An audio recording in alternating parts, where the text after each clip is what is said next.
This is the Georges River. Just across the road is the Yeramba Lagoon. Once a part of the river, it is almost unrecognisable, with 100% of its surface covered by weeds. So the entire lagoon is being covered by this plant, Salvinia Molesta. In Australia, it is considered a noxious weed and is illegal to grow. President of the Bankstown Bushland Society, Susan Roberts, says the situation in Yeramba Lagoon is very serious. Australia has a hit list of the top 20 worst weeds, and it is on there. So it's really bad news. It has the capacity to double its size incredibly rapidly. So over a period of months, from a small parent plant, you'll end up with infestation of millions of the things. Martina Doblin, marine ecologist from the University of Technology, Sydney, says aquatic plants will suffer as a result. So it's forming this surface slick, if you like, of material that's capturing all the light that hits the water and effectively not allowing photosynthesis to occur underneath or in the water.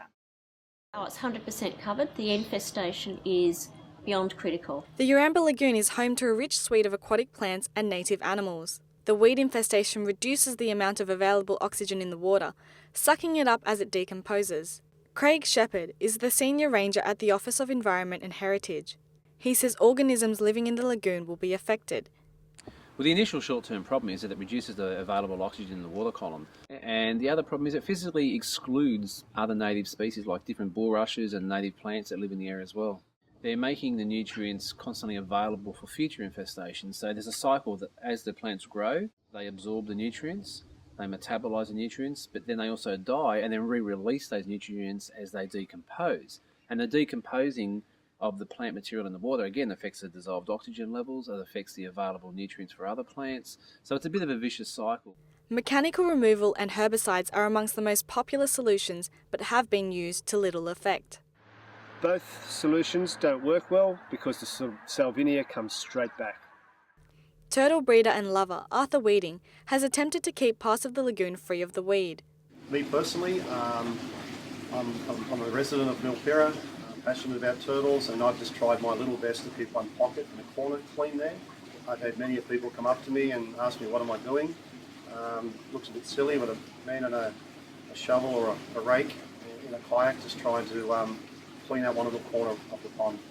18 months ago, the Salvinia weevil was released into a quarantined area of the lagoon. Quarantining an area of Salvinia where no spraying or treatment occurs. It's been infested with the Salvinia weevil, which is a biological control agent. It's being allowed to grow. This particular species of beetle is a biological control and feeds on the Salvinia.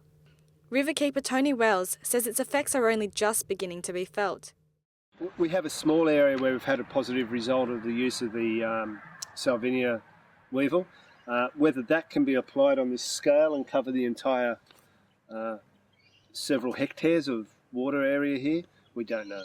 Other more drastic methods are now being considered in talks with Bankstown Council and the National Parks and Wildlife Service. All parties involved in management of the lagoon now consider the best option and the most effective option for controlling the weed issues, not just the Salvinia on this lagoon, is to re-establish tidal flow, bring the salt water back in. That would involve having to remove the weir. The Yeramba Lagoon is separated from the Georges River by a weir built in the 1960s when Henry Lawson Drive was first constructed. Since then, it has been cut off from the main body of salt water and become a freshwater lagoon with a new kind of ecosystem. Now council authority and locals are pushing for its removal to restore tidal flow in the area. But the matter of removing the weir is not so simple. Over the years, there's been a lot of siltation into the lagoon, so the base of the lagoon is higher than the base of the river. So it's going to be quite possible for the water from the lagoon to drain out, but a little bit more difficult to think, oh, how are we going to get the water from the river to go up a 90 degree and then across into the lagoon. Removal of the weir may solve the weed problem, but what of its inhabitants? Well, I would anticipate that the outcome of the weir release would be, in the short term, a reduction in biodiversity and then a very rapid recovery back to the original suite of animals and plants in that system. Yet the question of the freshwater species remain. It will kill them because once it becomes tidal, the area is not a freshwater pond of water no more. So everything that lives there will also die as well. It solves the problem of the weed but it really doesn't solve the problem of the aquatic life and turtles that live there. Because the lagoon is heavily silted up and still remains host to many freshwater species, Arthur Weeding and Tony Wells both agree that partial removal of the weir would be the best option in this situation. I think long term that's the best win-win situation, because you'll still have the rain stormwater will still coming through and flushing out 100% of the pond, and the tidal of the river in general will still be cleaning out at least 20 or 30% of the pond as well, which will make the water a brackish water, and the native life then can still live within the pond.